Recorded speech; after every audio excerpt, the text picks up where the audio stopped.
ಸರಿ, ವಿದೇಶಾಂಗ ಸಚಿವಾಲಯದವರು ಹೇಳ್ತಿದ್ದಾರೆ ಕೋರ್ಟ್ ಡೈರೆಕ್ಷನ್ಸ್ ಇಲ್ಲದೆ ನಾವು ಪಾಸ್ಪೋರ್ಟ್ ರದ್ದು ಮಾಡ್ಲಿಕ್ಕೆ ಬರಲ್ಲ. ಇನ್ನು ಕೋರ್ಟ್ ಇಲ್ಲ. ಅವ್ರಿಗೇನು ಪ್ರೊಸೀಜರ್ ಬಂದಿದೆಯೋ ಗೊತ್ತಿಲ್ಲ. ಅವ್ರಿಗೇನು ಪ್ರೊಸೀಜರ್, ನಾವು ಪ್ರೊಸೀಜರ್ ಬಿಟ್ಟು ಮಾಡಿ ಅಂತ ನಾವು ಹೇಳೋಕ್ಕಾಗೋದಿಲ್ವಲ್ಲ. ಡಿಪ್ಲೊಮ್ಯಾಟಿಕ್ ಪಾಸ್ಪೋರ್ಟನ್ನು ಕ್ಯಾನ್ಸಲ್ ಮಾಡಿ ಅಂತ ಹೇಳಿದ್ದೀವಿ, ಅದು ಮಾಡ್ಬೋದು ಅವರು. ನಾವು ನೀವು ಪಾಸ್ಪೋರ್ಟೇ ಕ್ಯಾನ್ಸಲ್ ಮಾಡಿ ಅಂತ ಹೇಳ್ತಾ ಇಲ್ಲ. ಡಿಪ್ಲೊಮ್ಯಾಟಿಕ್ ಪಾಸ್ಪೋರ್ಟ್ ಅಂದರೆ ಕೆಲವು ಇಮ್ಯುನಿಟಿ ಇರುತ್ತೆ, ಅದಕ್ಕೋಸ್ಕರ ನಾವು ಡಿಪ್ಲೊಮ್ಯಾಟಿಕ್ ಪಾಸ್ಪೋರ್ಟನ್ನು ಕ್ಯಾನ್ಸಲ್ ಮಾಡಿ ಅಂತ ಪತ್ರ ಬರೆದಿರ್ತಕ್ಕಂಥದ್ದು ಮುಖ್ಯಮಂತ್ರಿಗಳು. ಅದು ಮಾಡ್ಬೋದು. ಅದು ಸರ್, ಈಗ ಗಡುವು ನೀವು ಕೊಡೋದಕ್ಕಾಗಲ್ಲ ಅವರಿಗೆ ಅಂತ ವಕೀಲರು ತಿಳಿಸಿದ್ವಿ. ಸೊ ಯಾವಾಗ ಅಟೆಂಡ್ ಆಗಬೇಕು ಅವರು? ಅಂದರೆ ಅಲ್ಲ, 24 hours ಆಗಬೇಕು ಅಂತ ಕಾನೂನಲ್ಲಿರೋದು.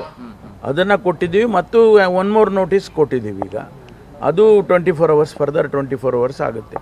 ಅಷ್ಟರೊಳಗಡೆ ಬರಲಿಲ್ಲ ಅಂತಂದರೆ ನೆಕ್ಸ್ಟ್ ಕೋರ್ಸ್ ಆಫ್ ಆ್ಯಕ್ಷನ್ ಏನು ಮಾಡಬೇಕು ಅದನ್ನು ದುಬೈ ಏನೋ ಹೋಗಿದ್ದಾರೆ ಸುದ್ದಿ ಸರ್. ಇಲ್ಲ, ನಮಗೆ ಸಿಕ್ಕಿರೋ ಟಿಕೆಟ್ ಪ್ರಕಾರ ಜರ್ಮನಿಗೆ ಹೋಗಿದ್ದಾರೆ ಅಂತ.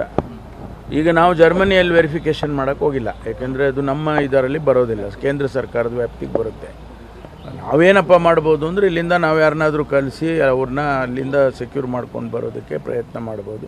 ಅದು ನೆಕ್ಸ್ಟ್ ಫೇಸ್ನಲ್ಲಿ ಆಗ್ತದೆ. ಈಗ ಅದನ್ನು ಮಾಡೋಕ್ಕೆ ಹೋಗಲ್ಲ. ಹಾಜರಾಗದೇ ಇದ್ರೆ ಬಂಧಿಸ್ತೀವಿ ಅಂತ ಹೇಳ್ತಾ ಇದ್ದೀರಾ. ಇಲ್ಲಿ ಅದು ಕಾನೂನಲ್ಲಿ ಪ್ರಾವಿಷನ್ ಇದೆ. ರೇವಣ್ಣ ಇನ್ನೂ ವಿಚಾರಣೆಗೆ ಹಾಜರಾಗಿಲ್ಲ, ಅವ್ರನ್ನ ಇನ್ನೂ ಅದೇ ಈಗ ಎರಡನೇ ಸೆಕೆಂಡ್ ನೋಟಿಸ್ ಕೊಟ್ಟಿದ್ದೀವಲ್ಲ, ಸೆಕೆಂಡ್ ನೋಟಿಸ್ ಕೊಟ್ಟಿದ್ದೀವಿ. ಅದಕ್ಕೆ 24 hours ಸಮಯ ಇರುತ್ತೆ. ಆಗೋವರೆಗೆ ಅವ್ರು ಬಂದು ಹೇಳಿಕೆಗಳು ಕೊಡಬೇಕು.